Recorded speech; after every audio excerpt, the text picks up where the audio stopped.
Bonjour à tous et bienvenue sur Crypto Signal. Aujourd'hui, on fait l'analyse habituelle, la routine habituelle, c'est-à-dire analyse technique, analyse fondamentale et analyse de sentiments sur Bitcoin, Ethereum et sur le total altcoin, Total 3. Vous allez voir que ça va être assez intéressant parce que la configuration est intéressante justement et qu'il va y avoir pas mal de choses à dire sur ces 3 points aujourd'hui. Allez, intro.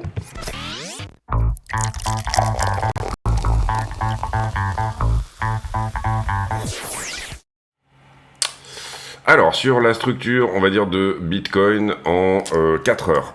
En l'occurrence, ici, dans toute cette correction-là, ce qu'on peut voir, c'est que, déjà, pour faire un point, un petit peu un flash, on va dire, sur la structure, potentielle correction en flat, ça, on l'a déjà dit, hein, ici, ça, c'est une possibilité qu'on est en train de jouer, nous, en longue.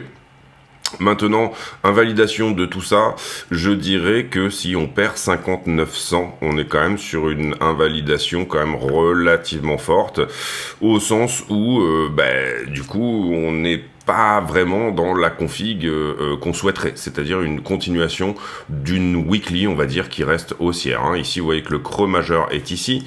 Depuis, on n'a pas fait de nouveau top là-dedans. On avait un creux majeur ici intermédiaire qui aurait pu nous donner quelque chose de plus haut que celui-là pour tout simplement repartir. Vous voyez qu'il a été perdu. Donc on va dire que le dernier rempart c'est 59 100 ici prix BitGet.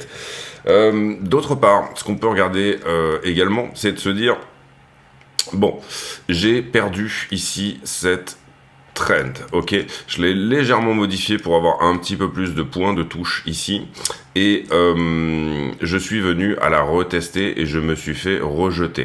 Ce qu'on veut littéralement ici, c'est venir à minima larver dessous, hein, faire une correction ici plus importante, par exemple en biseau ou ce genre de choses, ou même avec une accélération. Et hier, c'est, spoiler alert, pas vraiment ce qu'on a eu. C'est-à-dire que hier, j'avais mis en avant cette trend-là, ici, en disant ce qu'on veut c'est qu'elle accélère, c'est-à-dire qu'on veut un endroit où on ne larve pas trop sur la montée pour pouvoir tout simplement effectivement en sortir en short squeeze, c'est-à-dire en venant squeezer la liquidité shorteuse, et la liquidité est plutôt haussière, hein. À ce stade on a plutôt de la vente au spot, je dirais, pour éventuellement se dire que on est sur un momentum entre guillemets vendeur. Pour le moment, on a eu la bonne direction hier. Hier, on avait dû faire la vidéo par là, je pense, très légèrement au-dessus. Ici, où on avait effectivement cette configuration un peu acheteuse, c'est-à-dire ce petit flag ici. On a eu un dernier push, effectivement. On le voyait aller légèrement plus haut, hein, peut-être sur cette zone-là, on va dire, et voire potentiellement même sur cette zone-là. Mais si on arrêtait de faire cette montée un petit peu larvée, or vous voyez qu'on en a perdu le momentum. On avait même ici une configuration qui n'était pas trop dégueulasse, mais à partir du moment où on perd la trend, boum, accélération. Donc tout ça, ça tient à l'acceptation des ETF à Hong Kong, on va en parler tout à l'heure, c'est-à-dire que les Chinois ont accepté les ETF spot et également les ETF spot sur Ethereum.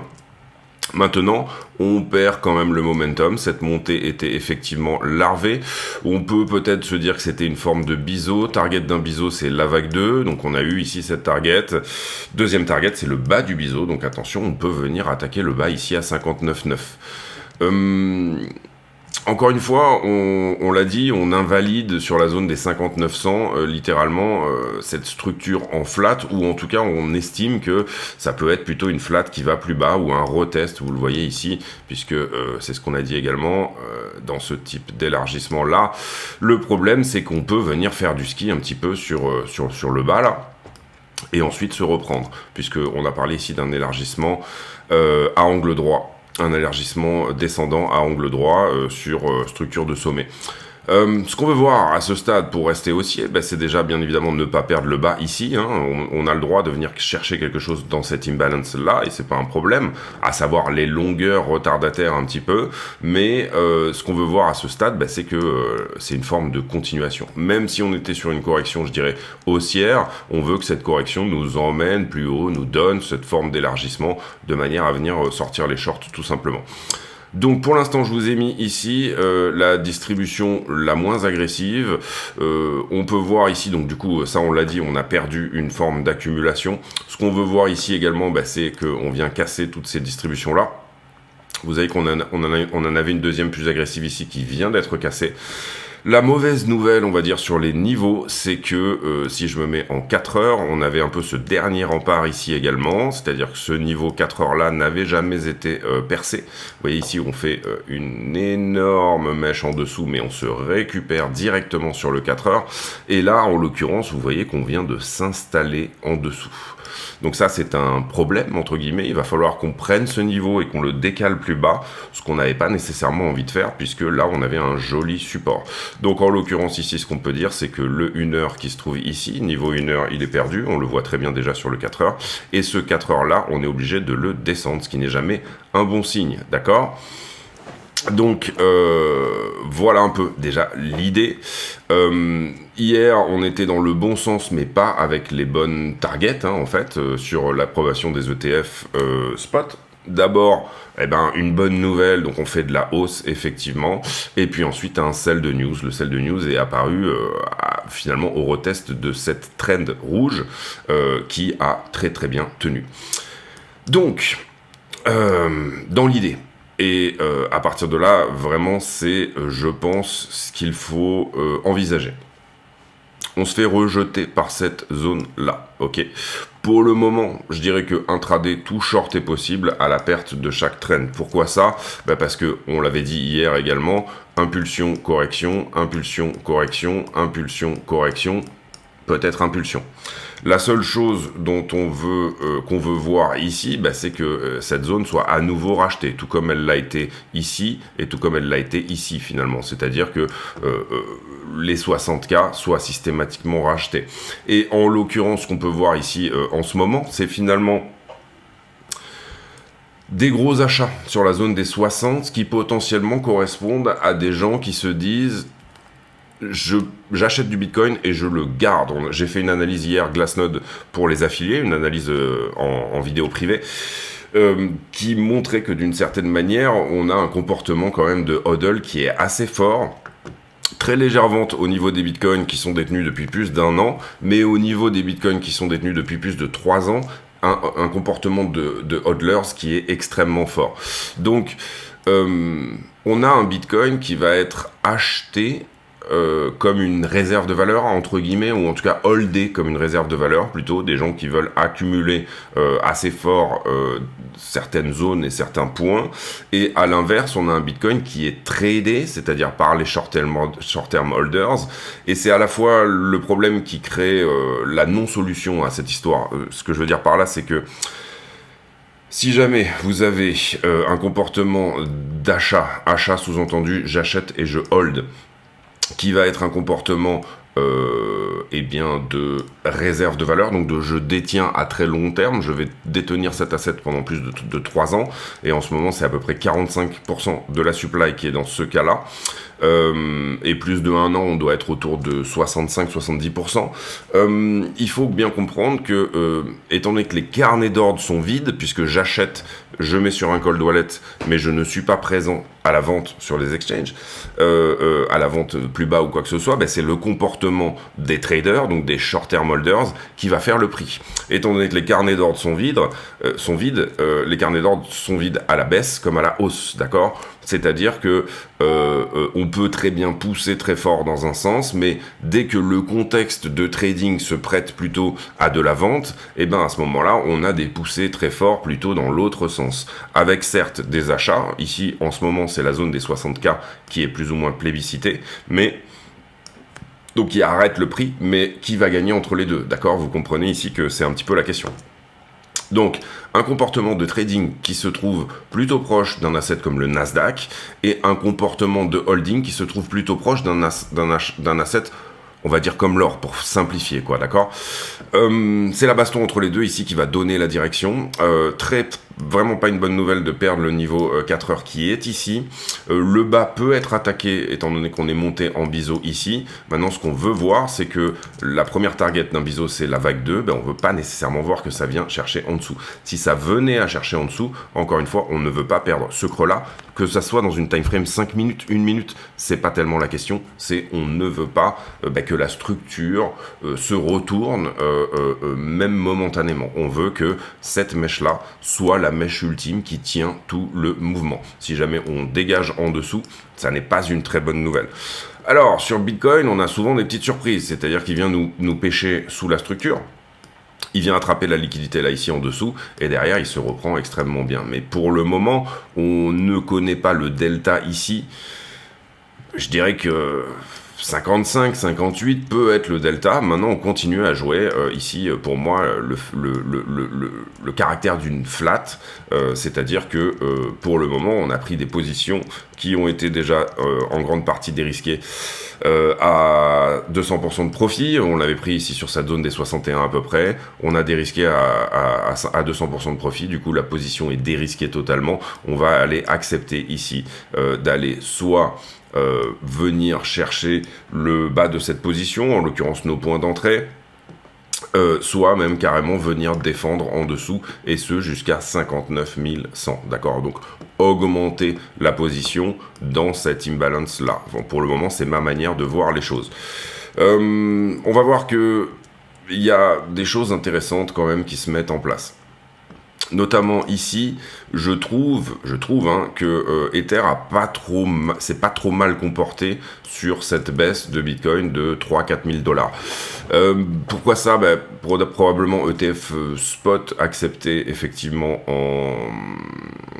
en Chine, enfin sur Hong Kong. Attention, on n'a pas encore percé ici. Vous voyez que à chaque fois, on a quand même une certaine forme de rejet sur cette zone-là. Donc on est vraiment ici au bout de la compression. Si Ether nous donne du up dans ce cadre-là, à ce moment-là, on dira ok, on est peut-être en train de corriger à minima ceci. Et si là on up encore plus, eh bien on pourra dire ok, c'est bon, la structure est en train de se retourner sur Ether.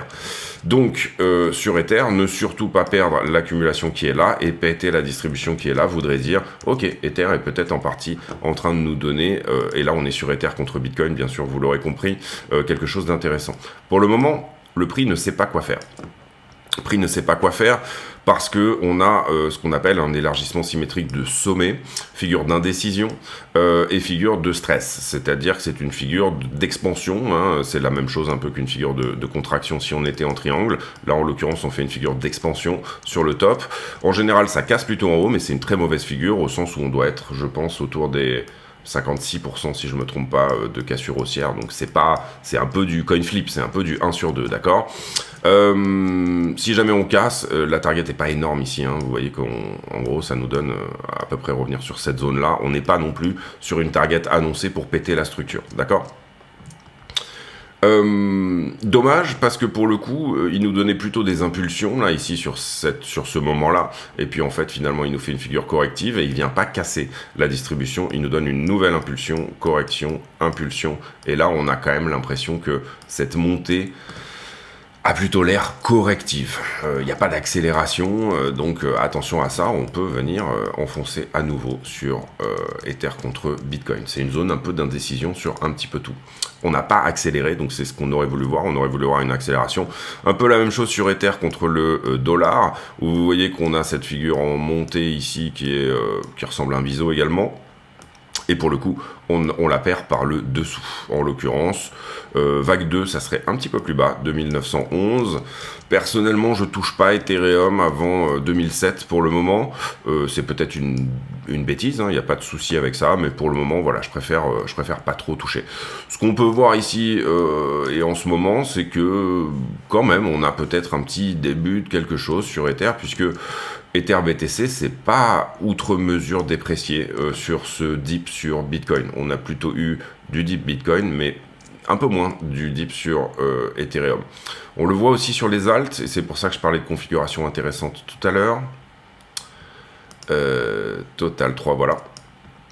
Où, alors on a un peu le même type de structure, d'accord, mais vous avez finalement là en ce moment un Bitcoin qui est plutôt par ici, ok, et pour le moment on va dire que les alts corrigent moins à contrario que ce qu'elle corrige. Alors elle corrige, hein, bien sûr, quand Bitcoin perd, les Bitcoin c'est le king, il n'y a pas de souci avec ça, mais voilà, et en l'occurrence ici on avait un caractère plutôt impulsif, et là on voit que c'est peut-être en train de se calmer. On va voir ici encore une fois si le prix me donne raison là-dessus pour le moment, on n'a pas...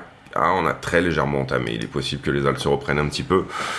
Ce qu'on veut voir ici, bah, c'est une continuation, même si on a enfoncé là-dedans, une continuation de ce caractère impulsif, correctif, impulsif, correctif, impulsif, correctif, impulsif, grosse correction, un petit peu comme une 2 en Elliott, hein, quelque chose qui vient chercher un peu plus bas. Vous voyez qu'on est sur le support 4 heures ici. On veut voir que cette trend ici soit effectivement cassée. On ne veut pas avoir un rejet ici sur cette zone-là. Et on veut voir tout simplement que bah, la structure se retourne.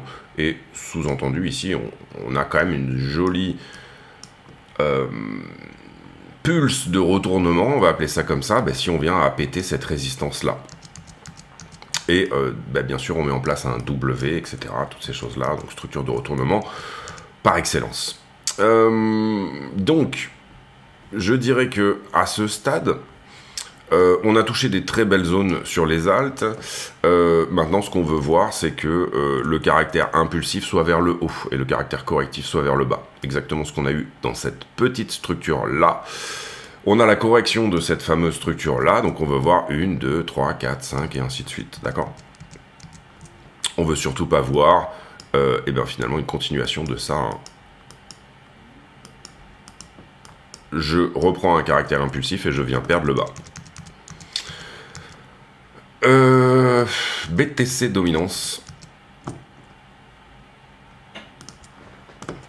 BTC dominance, vous le voyez, et c'est ça, je dis 3 ou 4 fois la même chose là, hein, mais bon voilà, ça fait aussi partie du game. Où finalement sur ce dip BTC, la BTC dominance n'a pas pulse, elle n'a pas augmenté énormément.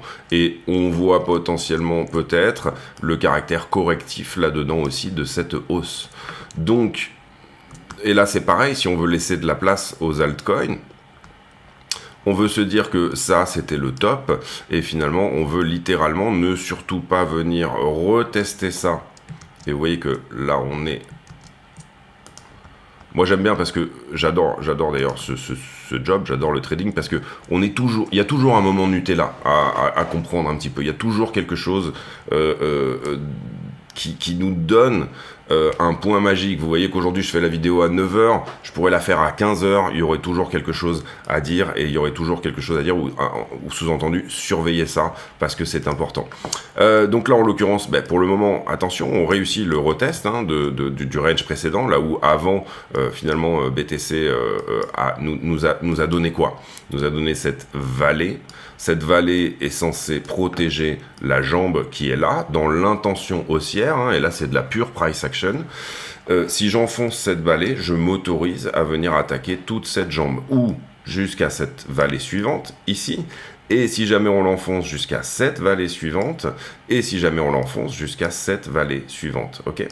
Donc, c'est toujours un petit peu la même chose, et effectivement, c'est une autre manière de dire j'ai des supports et des résistances et je monte par escalier ou alors j'enfonce les escaliers que j'étais en train de monter. Mais sur la Bitcoin dominance, j'aurais tendance à dire que si on arrive à enfoncer, à réintégrer finalement ce qui se montrait précédemment plus ou moins comme le range, c'est plutôt une bonne nouvelle pour laisser un peu d'air aux alts jusqu'au à minima 52%, et si on les enfonce encore plus, tant mieux. Est-ce que le contexte est sur le fondamental hein, est-ce que le contexte est riscon? Non, pas vraiment. Par contre, on l'a vu, les alts ont plus corrigé. Donc on va se dire qu'à ce stade, BTC nous a donné 57% de dominance.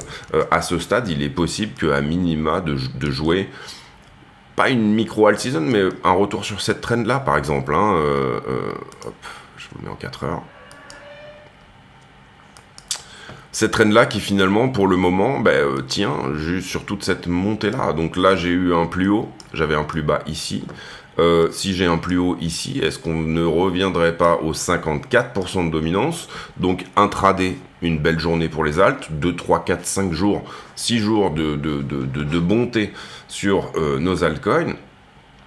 Et puis après, on verra si effectivement ça veut bien perdre cette trend ou alors si ça veut continuer jusqu'au 60% de dominance ou à la trend historique qui va se trouver ici à 58,43. Donc, toujours pareil, même idée, même concept. Si j'en viens à couper cette trend-là, je considère qu'on va venir sur celle-là. Si j'en viens à couper cette trend-là, je considère qu'on va aplatir cette accumulation, donc venir sur ce point-là.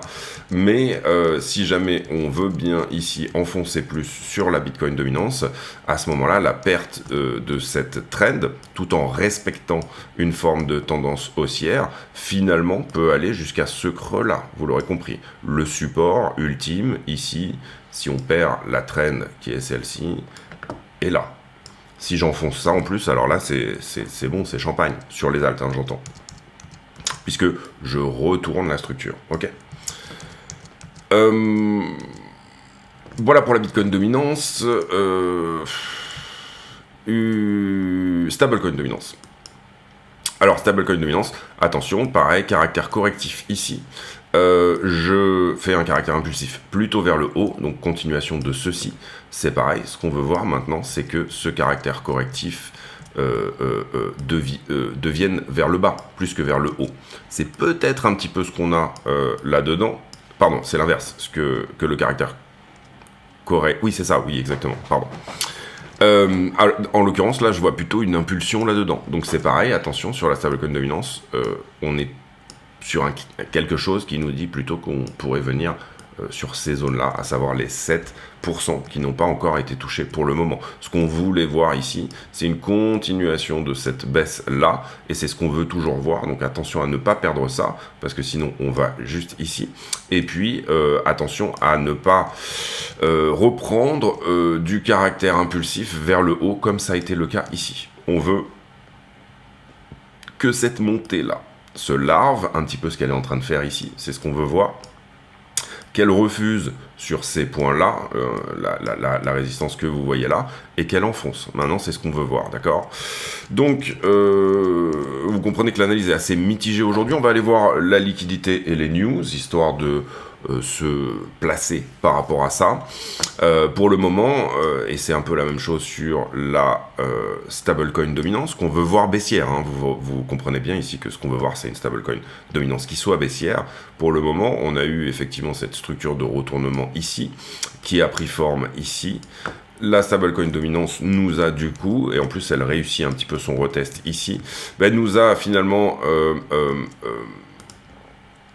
affiché, validé, on va dire, le fait qu'elle pourrait éventuellement retourner, et là vous voyez que j'ai pris la target du W de retournement qui est là, qu'elle pourrait retourner sur ces zones-là. Alors à dominance égale, on va regarder où était Bitcoin le 8 février. La dominance de Bitcoin a plutôt augmenté depuis, donc on peut estimer que ça serait un petit peu plus bas, mais autour du 8 février. Donc là, c'est pareil, on élabore tous les scénarios, ok, et puis ensuite, on travaille, bien évidemment, le contexte pour se dire, est-ce que ça peut aller là, est-ce que ça peut aller là. 8 février, vous voyez qu'on était... on était sur la zone des 47. Maintenant, la dominance a un petit peu augmenté. 47, faut comprendre que on aurait probablement une dominance qui augmente encore plus, hein. Je pense que c'est la zone des 50 qui est visée. Si on continue là-dedans, si on ne réenfonce pas et si on fait vraiment tout ce que peut nous dire la stablecoin dominance en ce moment, ici, je regarde juste ce qui était la trend ici que j'avais mise, puisque c'est toujours intéressant de se tromper.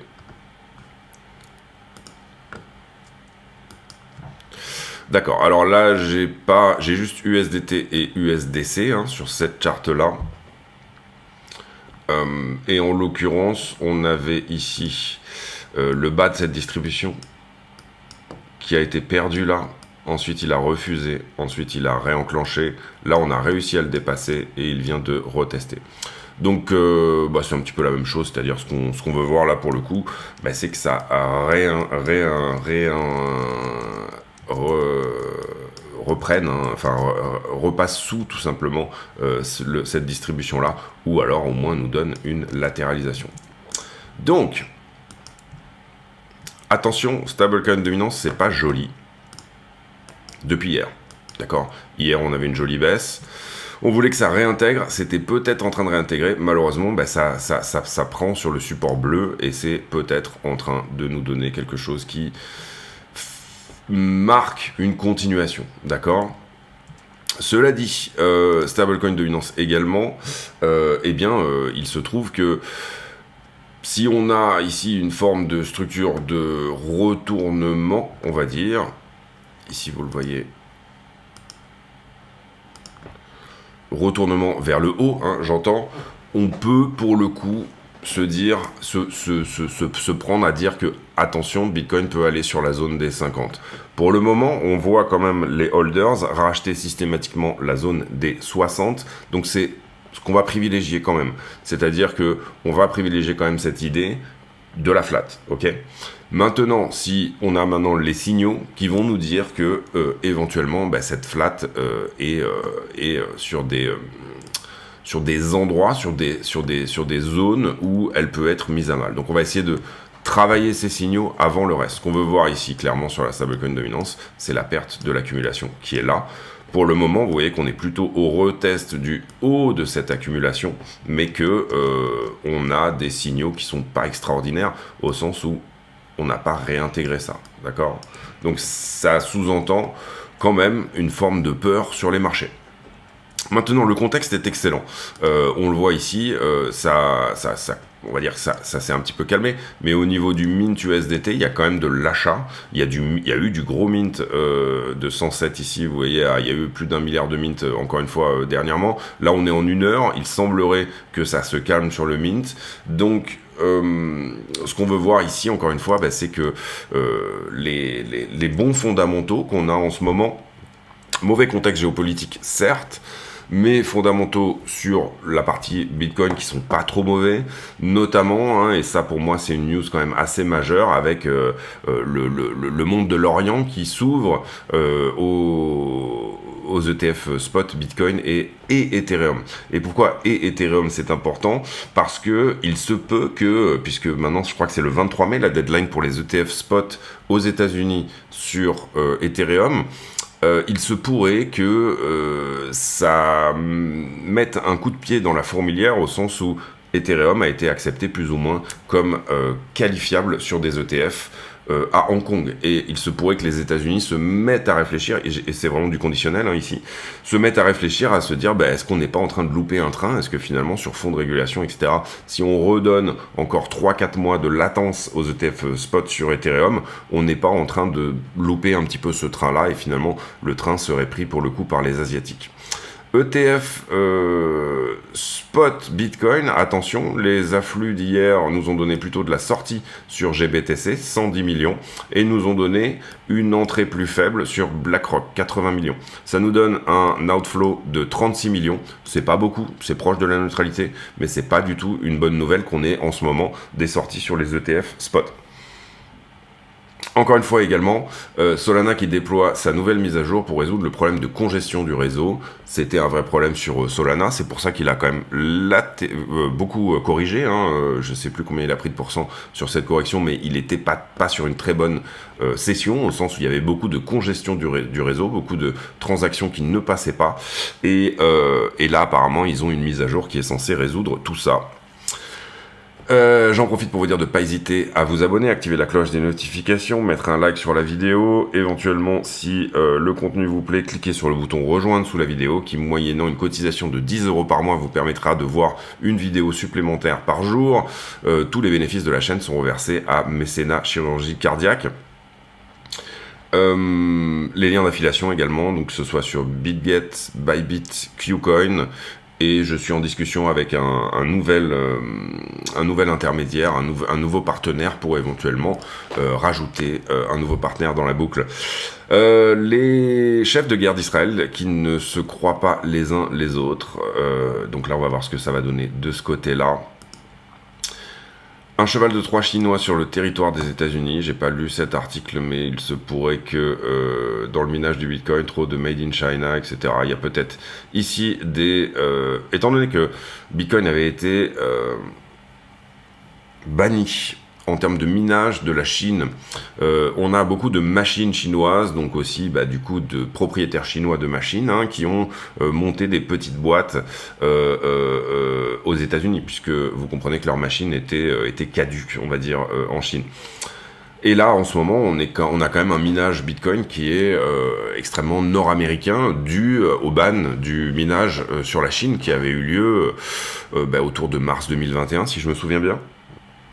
Là, c'est en train de revenir un petit peu, mais voilà, la question c'est est-ce que on n'a pas des sources de propriété chinoises qui seraient en train de miner au Texas? Pour le moment, les plus gros sont américains. On l'a vu avec américains, canadiens. On l'a vu avec du coup Marathon, CleanSpark, Core Scientific. Voilà, on est quand même sur des très très grosses entités de minage qui sont plutôt nord-américaines. Ici, on va passer là-dessus. Ici, les analystes qui avaient dit que le Bitcoin pré-halving pourrait toucher 70K deviennent bearish. Donc là, on a une analyse qui est plutôt baissière là-dessus. Apparemment, un hack sur Trust Wallet qui passerait par les iMessages. Donc si vous utilisez Trust Wallet, faites attention. HSBC qui va continuer à faire une offre de RWA, de Real World Asset tokenisé. Lui, le boss qui dit qu'il est extrêmement confortable avec ceci. On attend la réponse d'Israël envers l'Iran. Quelle en sera la force? Voilà, comment tout ça va se mettre en place. Ce qu'on a vu d'une certaine manière quand même sur cette attaque de l'Iran, c'est que l'Iran a quand même passé un coup de fil. Il a dit je vais vous attaquer, ça se passera à telle date, ils ont fermé tous les espaces aériens, etc. Donc tout le monde était bien sûr sur le qui-vive, et du coup c'est ça qui a permis à ce que cette attaque soit, entre guillemets, plus ou moins foireuse quand même. Ici, une des questions qu'on peut se poser, c'est assez compliqué à formuler en termes de bonne formulation, mais est-ce que Israël va avoir la même courtoisie? On peut pas vraiment parler de courtoisie ici, mais d'une certaine manière, est-ce que voilà, il va y avoir aussi là pour le coup, en fait, il faut que je réagisse, donc du coup, je vais réagir, mais attention, je vais réagir tel jour, telle heure, etc., etc. Maintenant, on voit aussi que dans l'attaque de l'Iran, il y a quand même eu une volonté parce qu'ils ont envoyé quand même beaucoup de vecteurs. Il y a quand même une volonté de saturer, de toucher. Il y avait en même temps cette volonté de saturer l'espace aérien, ou en tout cas la défense anti-aérienne ou la défense anti-missile de Israël. Ça a touché d'ailleurs sur une base américaine. Bon, ça a touché une fois, c'est vraiment minime. D'un côté, sur cette attaque, on a des Iraniens qui peuvent dire bah oui, on a touché, vous voyez, on peut toucher, je sais plus si c'était des F-32 ou je sais plus ce qu'il y avait sur cette base. Regardez, on peut toucher. Et d'un autre côté, on a des Israéliens qui peuvent dire, regardez, 99,5% de tout ce qui nous a été tiré. Alors, ils ont été aidés par... D'ailleurs, ça a été la news d'hier, les Émirats Arabes Unis l'Arabie Saoudite a plus ou moins aidé également à désaturer cette attaque. La Jordanie, on le savait, ils l'ont dit tout de suite. Donc on n'a pas cette idée de coalition quand même contre Israël, comme on a eu avant sur toutes les précédentes guerres, on va dire, israéliennes. On n'a pas cette idée de coalition, où on est plutôt sur quelque chose, Iran, Yémen, en fait une partie de ce qui peut être positionné au Liban, etc. Plutôt, mais c'est voilà, vous comprenez un peu l'idée ici, finalement tout ce qui est Hezbollah, etc. Donc on va voir la réponse ici de Israël. Est-ce que ça envoie du sale, entre guillemets. On a vu également que les Américains, et c'est plutôt une bonne chose, essayent de dire oula, venez, on essaye de se calmer. On va voir. Encore une fois, on va voir ici comment ça se met en place. Et la Chine qui prend 5,3% au premier trimestre. Il y a toujours des doutes qui subsistent sur le fait que ça peut tenir pendant assez longtemps, mais vous voyez qu'on est au-dessus des attentes au niveau de la Chine, donc du coup c'est plutôt une bonne nouvelle pour la Chine. Le rallye sur le pétrole qui a pris une petite respiration après l'attaque de l'Iran sur Israël. Est-ce que $100 le baril est toujours dans les cartes? Et aujourd'hui, on aura un discours de Jérôme Powell, ça sera à 19h15, c'est ça, 19h15. 7h15, oui c'est ça. Ça sera à 19h15. Donc voilà, pour ceux qui veulent éventuellement regarder. Je sais pas où a lieu ce discours, etc. On va peut-être se renseigner pour voir. En général, Powell, quand il lit ses fiches, on va dire, il est plutôt anti-inflation. Quand il répond à des questions, il est plutôt dovish, c'est-à-dire plutôt calme par rapport à tout ça. Donc l'intérêt ici, c'est de savoir quel type de format. Est-ce que ça sera plutôt des questions-réponses? Est-ce que ça sera plutôt un discours, hein, finalement? Je sais, non, on peut pas cliquer dessus, donc on va voir éventuellement, je regarderai ça, je le dirai sur le Discord si jamais c'est important. On va voir la liquidité dorénavant et on passe donc sur les liquidations. Mettez un like sur la vidéo, je le répète. 300 millions de liquidés hier, c'est une journée péchue, mais pas non plus incroyable. On a la moitié sur Bitcoin, Ethereum, on est dans la normalité. La map est verte, donc on a liquidé principalement du long, hein, c'est dû à l'action de prix, c'est relativement normal depuis les dernières 24 heures. Carnet d'ordre, on voit qu'il y a beaucoup d'ordres qui ont été touchés à l'achat. C'est peut-être probablement ce qui a arrêté le prix ici vers le bas. Donc ça a disparu, mais ça a été fill, ok? Pardon. Assez peu d'ordre à la vente, donc si jamais on devait revenir sur une volonté d'acheter Bitcoin, vous comprenez ici qu'on est sur une zone, ici, où donc de 62 à 52, on a plutôt beaucoup d'ordres à l'achat dans cette zone-là. Parfois, ces ordres sont touchés, parfois ils arrêtent le prix, parfois on ne les visite même pas. Ce qu'on voudrait voir ici, bah, c'est une hausse et finalement une partie de ces ordres qui se redispatchent un petit peu plus haut. Des gens qui se disent on court derrière le prix donc du coup c'est ce qu'on aimerait voir bien entendu dans ce contexte-là.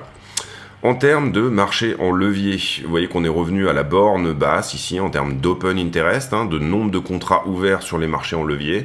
On a nettoyé cette borne-là, donc ça pour moi c'est clean.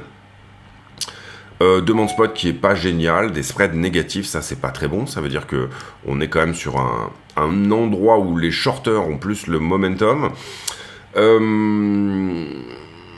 On a fait la vidéo, je pense, par ici hier, on devait même être par là. J'ai eu du short sur la fin, ça c'est plutôt une bonne nouvelle, donc on a un petit niveau ici, une bonne nouvelle pour être haussier, hein, j'entends, pour ceux qui sont en short, pas tellement. Derrière, en revanche, vous voyez que le prix ici, je vais essayer de zoomer un petit peu.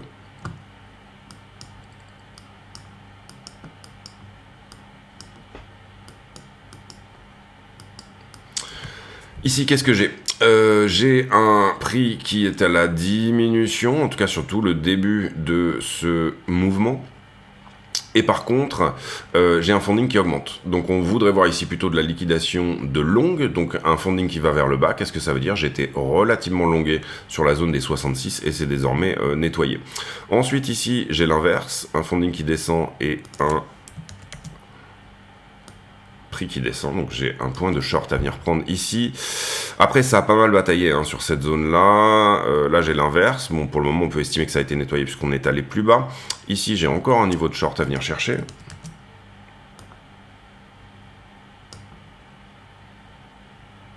Pas mal de choses à dire hein, sur les marchés en levier. Là, j'ai encore l'inverse. Je suis à nouveau longué sur ce point-là. Vous le voyez, c'est ce qu'on vient de venir chercher à l'instant.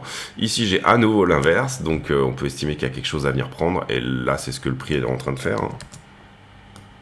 À peu près sur ces niveaux-là. Vous voyez que c'est plus ou moins ce qui est corrigé. On va maintenant prendre celui-ci. Et ensuite, malheureusement, je suis relativement longué également sur cette zone-là. Donc, on aurait un gros point à mettre ici. Et ça, c'est pas une très bonne nouvelle. Et derrière, qu'est-ce qui se passe? Je suis à nouveau shorté. Donc vous voyez ici qu'il y a un petit peu une zone de bataille sur les leviers entre du monde qui veut shorter, du monde qui veut longuer. Et dernière chose, malheureusement ici je remonte en funding avant que le prix ne remonte. Donc du coup, il y a un endroit à venir nettoyer potentiellement sur les longues et il se trouve sous le dernier plus bas à 61 693 sur les prix Binance. Donc attention, bon là vous comprenez qu'on liquide du short, hein, c'est pour ça que le funding réaugmente, mais on voit quand même une augmentation du nombre de contrats en circulation.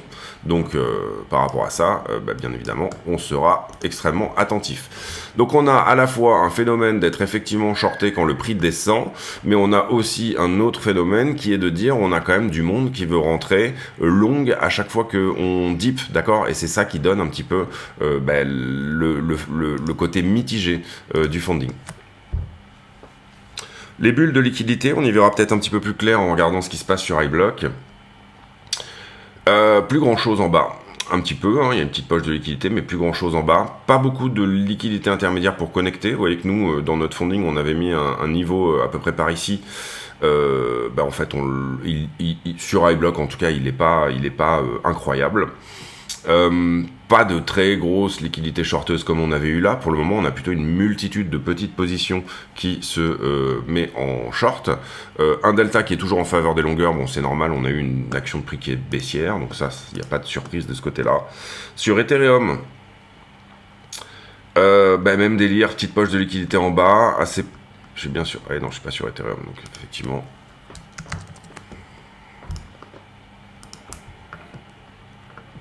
Sur Ethereum, pareil, très légère petite poche de liquidité effectivement en bas, manque de liquidité pour faire la jonction avec cette petite poche qu'il y a là.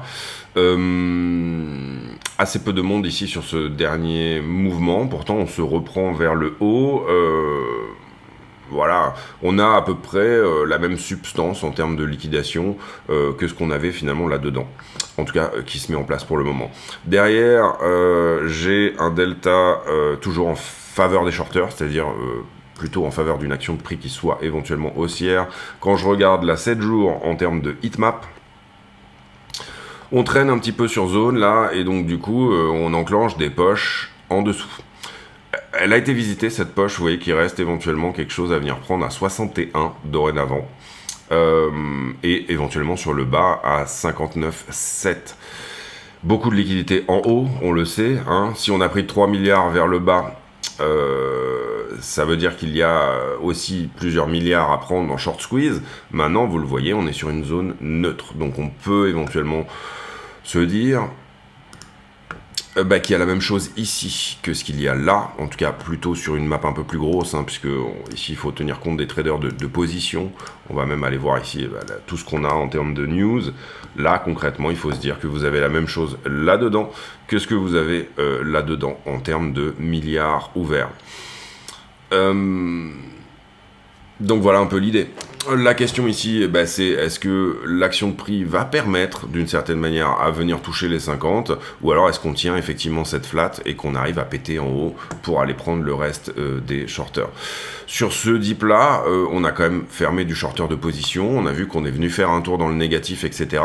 On va dire qu'une action logique de bull market, ça serait de se reprendre dès maintenant, faire un flag. Une action logique de... on va dire, pas vraiment bull market, mais ce que j'avais appelé un pré-bull à un moment donné, où voilà, l'analogie avec les saisons est peut-être meilleure ici. Est-ce qu'on est au printemps crypto, c'est-à-dire au printemps, parfois il fait chaud, et parfois il faut que tu mettes un pull, c'est-à-dire il y a des grosses corrections, ou alors est-ce qu'on est effectivement en train de passer vers l'été, et vers l'été, en général, tu te balades en t-shirt, tu vas te baigner, et du coup, il n'y a pas vraiment ce souci, on va dire, est-ce que je dois mettre un pull, me couvrir ou pas. Pareil sur Ether, beaucoup de liquidités je trouve à 3370, est-ce qu'on va se diriger par là? J'espère pour lui. Ether, on voit qu'il casse un petit peu ici cette distrib là, pendant qu'on a fait la vidéo, c'est un peu ce qui s'est passé. Et puis un petit peu de liquidité en dessous, hein, c'est souvent et toujours le cas. On va sur le prix, on fait la conclue de cette vidéo.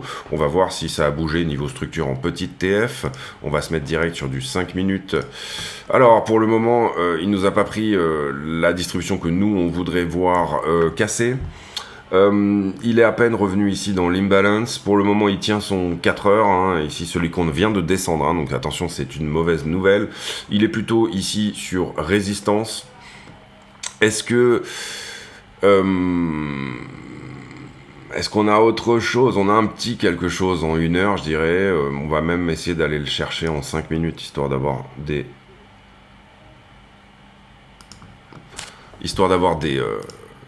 des calls plus rapides. Hein. Au plus vous mettez... Vous le voyez, là, on est en 5 minutes.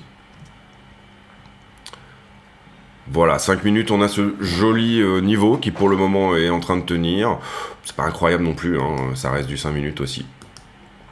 Ce qu'on veut voir finalement à ce stade, on va dire que c'est une structure de retournement, donc typiquement en petite TF1, ce genre de structure, un peu comme ça, avec une épaule tête-épaule inversée, une cassure de cette traîne, voilà, quelque chose qui nous dise, bon, j'ai corrigé vers le haut, d'accord, J'ai corrigé parce que j'étais en train de me charger un petit peu en longue. Maintenant, je viens d'aller chercher les longues. J'en ai pris suffisamment et je me dirige vers les shorts. Pour le moment, aucune certitude de ça. Et encore une fois, ça se passe plutôt vers 67 pour commencer à se dire que ça va être attaqué. La zone est bien. La structure est pas géniale. Sincèrement, c'est vraiment ça qu'on peut voir quand on regarde un petit peu l'histoire. C'est-à-dire, la zone est bien, flat, etc. On est passé sous la structure, ceci, cela. La liquidité, je trouve, est bien aussi. Maintenant, le seul truc, c'est la structure qui veut pas, pour l'instant, valider un retournement. Ok.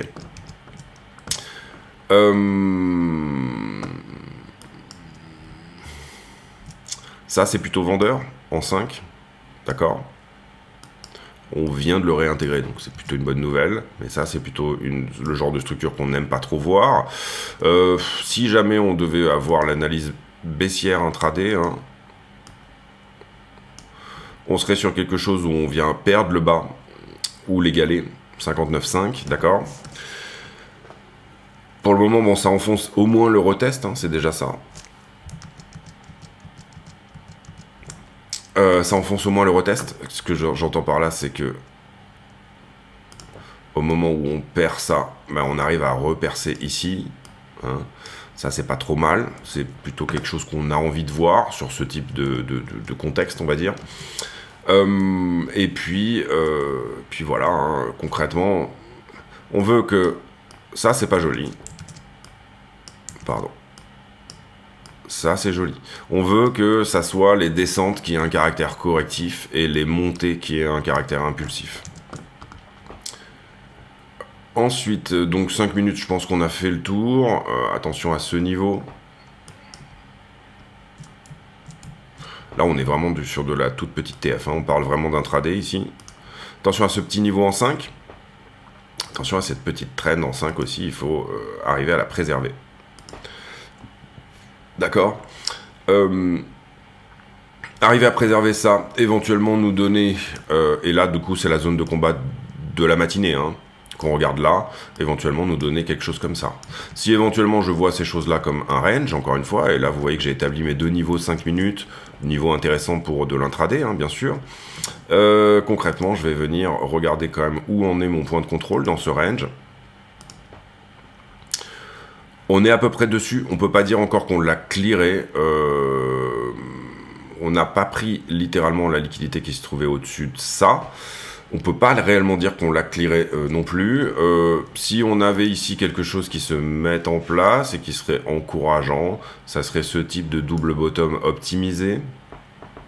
Pourquoi on dit optimisé? Parce que le deuxième plus bas est plus bas que le précédent, c'est-à-dire que c'est plus bull. Si jamais on arrive à faire ce W comme ça, hein. C'est plus bull puisqu'on a pris la liquidité sous la structure, c'est pour ça qu'il est optimisé, et un W que tout le monde veut voir, je sais pas pourquoi, mais ça c'est larvé, ça c'est moins joli que ça, hein, ok. Le top du top, c'est quand c'est pile poil ensemble, c'est-à-dire, ça sous-entend, par exemple, si on avait pile touché ce niveau, et qu'on s'était repris dessus, c'est ce qu'on appelle un equal low. Un equal low, c'est vrai que ça vous donne beaucoup d'assurance.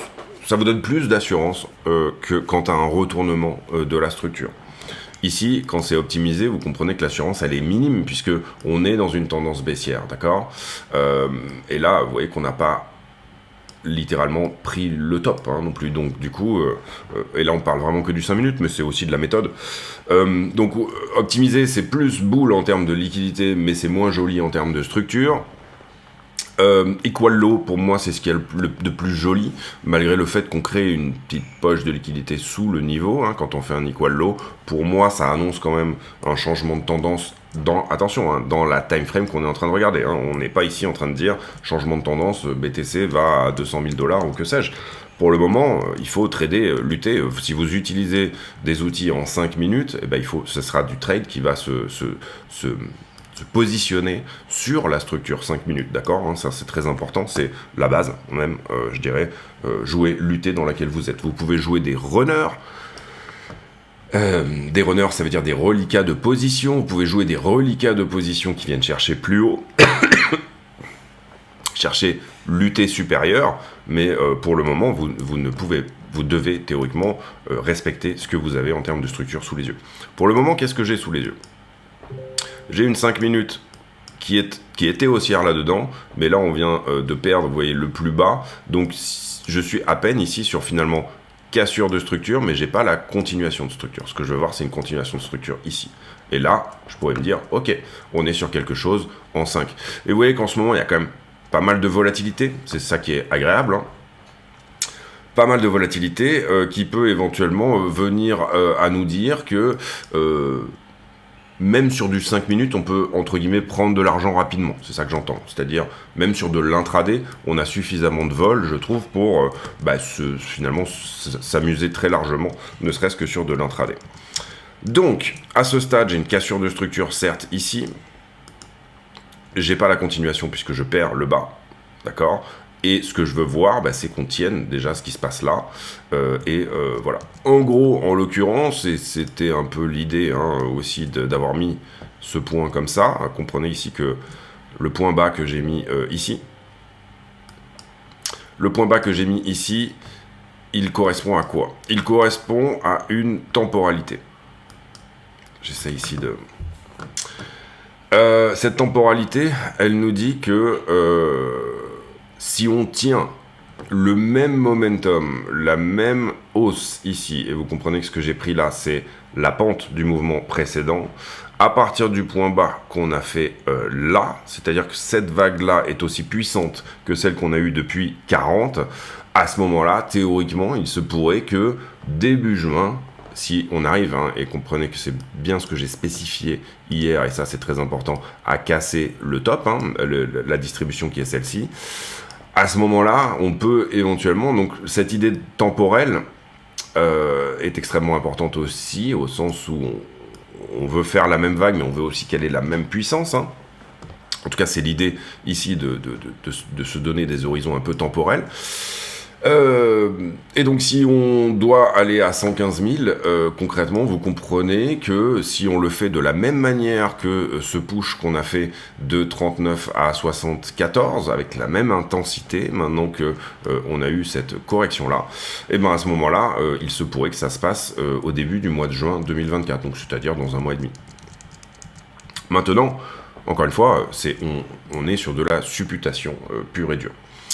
Voilà les amis, j'espère que cette vidéo vous a plu. Concrètement, je trouve quand même, pour conclure, je trouve quand même que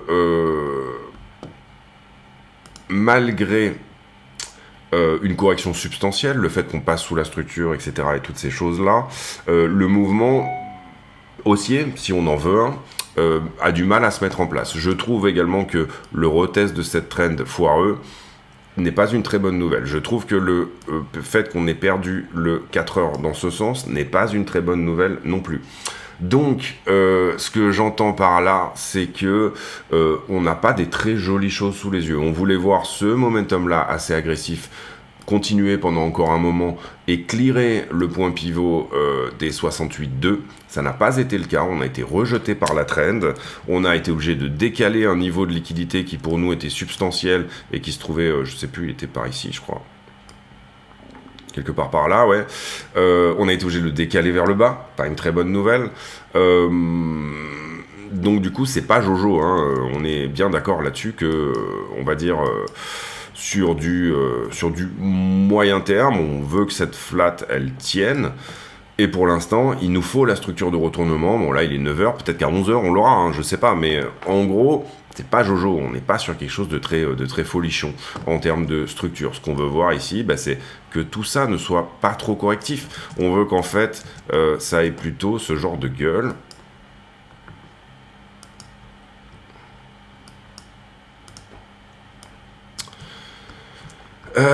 Bon là vous voyez que ça part un peu correctif au début et puis après ça se retourne, mais voilà c'est typiquement ce qu'on veut quoi, c'est-à-dire ici que la totalité de la structure soit un flag, et c'est ce qu'on joue, mais qu'on n'enfonce pas le flag et qu'on dégueule pas sur ce flag pendant 50 000 ans. Ce qu'on veut ici c'est quand même que on revienne assez vite jouer avec la distrib en cours, d'accord, la dépasser, la retester, et là on accélère. Et j'essaye de le trouver dans d'autres structures hein, par le passé. Et si on veut garder même ce même momentum dont je vous parlais, hein, là c'est un petit peu le même délire, sauf qu'on vient pas chercher sous la structure pour le coup ici. On est plutôt sur un triangle. Même, voilà, même chose ici. Hein. Bon, alors au début, ça semble un peu correctif, et puis après, finalement, ça part. Ici, un peu la même chose, pareil, hein, ce genre de flag aussi. Voilà. C'est vraiment ce qu'on veut voir, c'est d'arrêter d'avoir un truc qui a une tronche corrective, et puis d'en sortir. Quand est-ce qu'on aura cette réponse-là?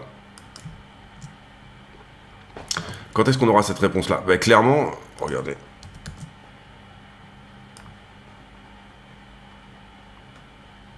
Ouais, quelque chose comme ça, ouais. Clairement, malheureusement, quand on résout ici la zone des 70, donc finalement très tard.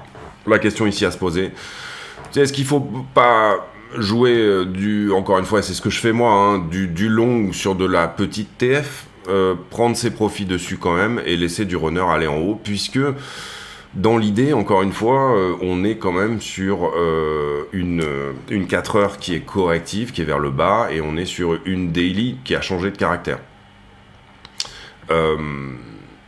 Pour moi, la weekly, elle reste en haut, elle reste vers le haut. D'accord, la tendance de fond, on va dire, et reste en haut. Tant qu'on ne perd pas déjà, hein, dans un premier temps, ça...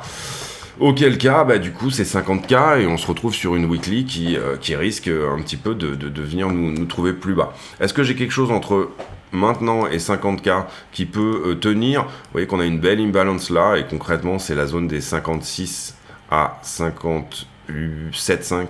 C'est le seul endroit où j'ai un peu temporisé et j'ai un peu fait du business. J'ai aussi cette petite zone ici, là, 56,8.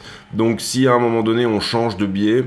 je dirais que venir short jusqu'à 50, mais surtout prendre quand même quelque chose sur la zone des 56 peut être intéressant. Également, on a aussi une trend que j'ai mise là. Tac, tac. Alors, c'est une plus ancienne.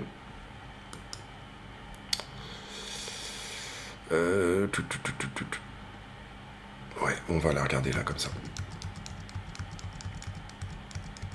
Je sais plus où je l'ai mise exactement, il me semblait l'avoir placée. Et là, l'idée, ça reste toujours pareil. Non, je ne l'ai pas placée du tout, non. Ok. En fait, c'est plutôt...